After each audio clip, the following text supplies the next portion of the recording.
Yang kata Nabi SAW, siapa yang berpuasa Ramadan diikuti 6 hari bulan Syawal saja, 6 hari saja, maka pahalanya sama dengan puasa setahun. Kalau saya kasih contoh dalam pengajian saya yang lalu, yang lain-lain saya bilang begini. Kalau ada orang kerja di perusahaan lalu pimpinan perusahaannya bilang, siapa di antara pegawai saya kerja Januari misalnya, sebulan penuh on time, jalankan tugas, kemudian dia tambah 6 hari aja bulan Februari, gajinya setahun cash saya kasih. Nggak usah kerja 12 bulan ya, kerjanya sebulan tambah 6 hari aja, selesai, 5 minggu gaji setahun. Jadi kalau 5 juta per bulan, 60 juta, nggak usah kerja 12 bulan, 5 minggu dapat 60 juta. Kira-kira bagaimana keadaan pegawainya? Lembur, kerja ekstra kalau perlu, nggak perlu capek-capek 12 bulan.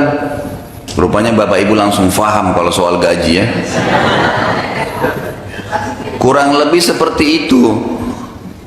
Saya heran ada orang setelah sebulan dilatih oleh Allah terbiasa puasa, 6 hari Syawal itu luar biasa seperti gunung di pundaknya yang dia mau kerjakan. Padahal pahalanya luar biasa. Dan 6 hari bulan Syawal yang kemarin itu Bapak Ibu sekalian boleh dicicil. Hari ini satu, lusa satu. Anggap di Indonesia ini paling sering alasan Bapak Ibu itu kalau habis lebaran, Ustadz masih banyak undangan, ketupat masih banyak. Baik, anggap seminggu pertama Syawal habis, masih ada 3 minggu. Dan 3 minggu itu hanya butuh seminggu saja. Bayangin repotnya tuh kalau kita harus puasa setahun Bapak Ibu sekalian. Hari ini puasa, besok puasa, lusa puasa, 12 bulan untuk kejar pahala puasa setahun. Tapi Allah dengan kemahaadilannya dan sayangnya kepada kita, nggak usah, ikuti 6 hari saja dari bulan Syawal gitu kan. Sayang sekali kalau ada yang tidak kerjakan. Dan yang luar biasanya, seluruh ibadah ini sering saya ulangi dan akan sering saya ulangi. Bapak Ibu sekalian, semua ibadah yang telah Anda sia-siakan, Anda tidak akan pernah bisa perbaiki. Nggak bisa lagi. Sekarang orang yang tidak puasa Syawal kemarin, masih bisa nggak kembali minta, ya Allah kembaliin Syawal, saya mau puasa? Udah nggak bisa.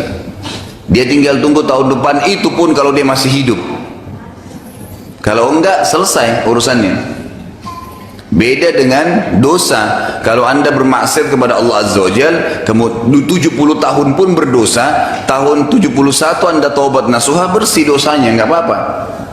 Bisa selamat dari api neraka, tapi derajatnya di surga rendah.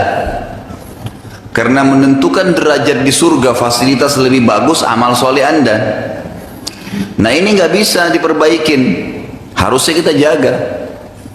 Dan ingat Bapak Ibu sekalian, kalau bukan Anda yang mengubah diri Anda sendiri, Anda yang mencambuk diri Anda untuk ibadah, maka tidak akan pernah bisa terjadi. Bagaimanapun bagusnya ustadznya nyampaikan, mic-nya suaranya luar biasa sampai kuping kita sudah sakit mendengarkan, tetap aja nggak bisa. Kata Allah SWT dalam Al-Quran, Innallaha la yughayyiru ma biqaumin hatta yughayyiru ma bi anfusihim. Allah tidak akan mengubah seseorang itu dari keadaan dia sampai mereka mau mengubah diri sendiri. Kalau kita sudah mau melangkah baru.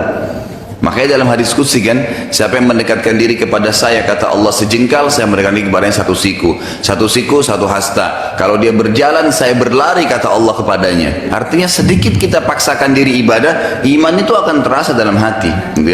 Kita lebih giat lagi, mungkin terasa kental. Memang begitu. Dan luar biasanya puasa 6 hari Syawal kemarin itu boleh digabung kalau sholat ibadah sunnah.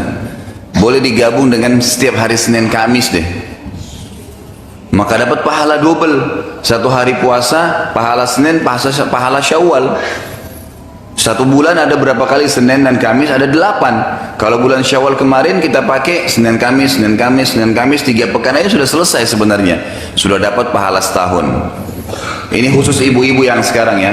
Ini sering ibu-ibu tanya di pengajian, Ustadz, kalau saya punya utang Ramadan, mana yang lebih dulu saya bayar? Bayar dulu utang Ramadan atau puasa Syawal dulu? Mau jawab sendiri atau saya jawab? Saya sudah dengar ada bisik-bisik di belakang soalnya. Ada yang bilang Syawal, ada yang bilang Ramadan, kan gitu. Kalau saya jawab, afdalnya ulama bilang Ramadan, kemudian Syawal, afdalnya. Tapi kalau tidak bisa, boleh Syawal dulu. Boleh, Syawal dulu, karena Syawal terbatas semua bulan Syawal, sementara Ramadan boleh sampai bulan Sya'ban tahun depan. Tetapi ada poin penting ibu-ibu. Kalau bapak-bapak kan kadang-kadang jarang ada udur, ada utang Ramadannya ya. Anggaplah kalau juga punya utang. Kalau anda misalnya punya utang 3 hari, gitu kan, Ramadan, dan anda sudah puasa 6 hari Syawal kemarin, udah puasa gitu kan, tapi yang 3 hari belum dibayar, ibu tunda sampai Sya'ban tahun depan. Selama itu belum dibayar 3 hari, malaikat rakib belum catat pahala setahun. Tahu kenapa? Karena memang syaratnya harus puasa Ramadan sebulan penuh, digabung dengan 6 hari Syawal, baru dapat pahala setahun. Makanya nggak boleh ditunda-tunda itu utang Ramadannya.